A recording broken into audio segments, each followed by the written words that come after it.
Wim Hof.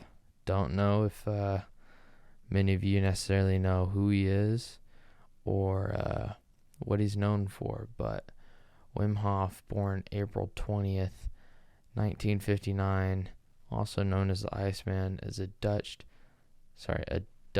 motivational speaker and extreme athlete, noted for his ability to withstand very low temperatures.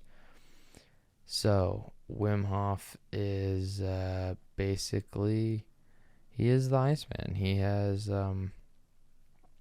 been able to break, I think, over 26 records from a total of 26 world records from doing his breathing techniques, yoga, meditation, and frequency of cold exposure.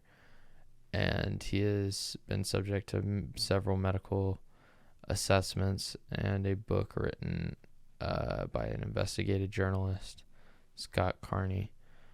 And he's done quite a lot in his life, so we're going to kind of get into that. The main resource I'm using for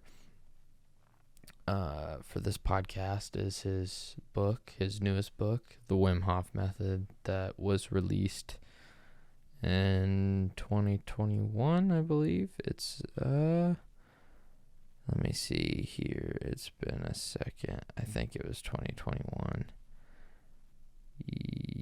2020. So I was close.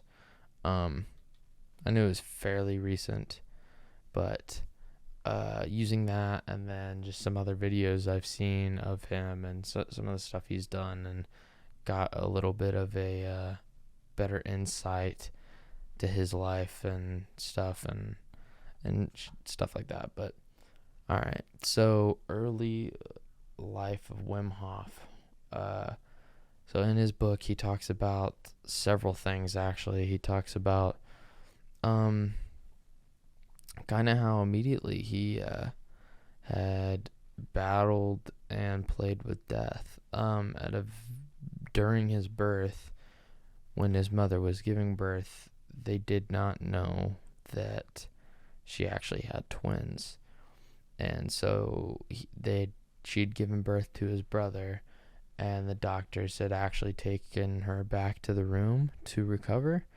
And even though she knew something else was wrong, because I think at that point he said that she had 4 kids, something like that, and the doctor and the nurses didn't want to listen, and turned out that there was another baby in there, and it was Wim Hof himself.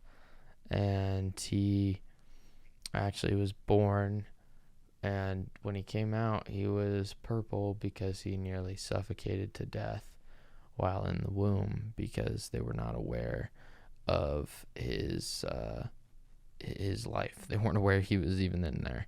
Sadly, back then you didn't have ultrasounds to show you what all was in there exactly, so it was kind of up in the air. But he is actually an identical twin, and in his young life he grew up in Dutch. That's the Netherlands, yes.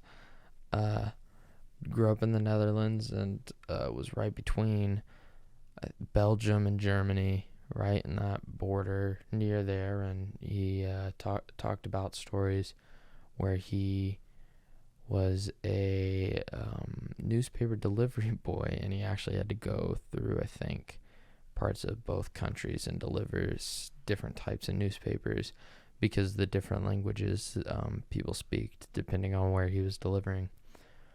But not only that, at several times in his young age, he had actually came close to death again. When he's real little, he actually fell asleep while outside in the freezing cold winter. And at the time, I think it's known as White Death. And basically, when you're in super, super cold, cold temperatures, and you start to get hypothermic, it makes you feel tired and sleepy. And then once you fall asleep, is typically after that, you don't necessarily wake up. luckily someone had found him, or his parents had found him, and they brought him inside and was able to take care of him. But it actually happened to him later on in life as well, when he was a few years older. Not only that, he talks about another time where when he was playing with, I guess, a childhood friend, or I guess bully would be a good way to put it. He talked about how the kid had poured or threw water on him at one point, and it turned out that that was sewer water, and he actually had a terrible infection that made him end up in the hospital for nearly 2 weeks. And in that sense, he had also nearly died. But from a very young age, he was very different than his family. He chose to eat vegan. Is it vegan or vegetarian? I think it might be vegan. I don't want to get that wrong. At the age of 13. And so he was very very motivated by what he wanted to do, and he realized that, at least in his mind, he didn't want to be a part of animal cruelty or anything like that. But in his early life, when he was 17, he actually took several trips, or I think it might have been one long trip. Twice actually, he rode his bike from the Netherlands to parts of Spain. And so him and his brother went on a massive bike ride, just kind of without anything or out any plans, just heading across parts of Europe to travel when he was 17 years old. But when he got older, he actually ended up living as a squatter.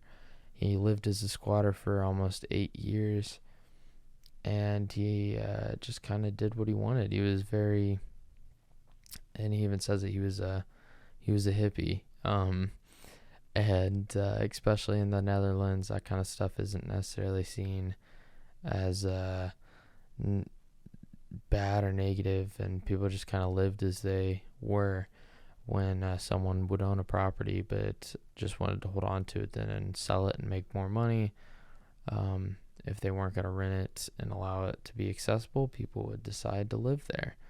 So it was actually in this time where he was able to meet his wife, and he started to come upon what became the Wim Hof Method.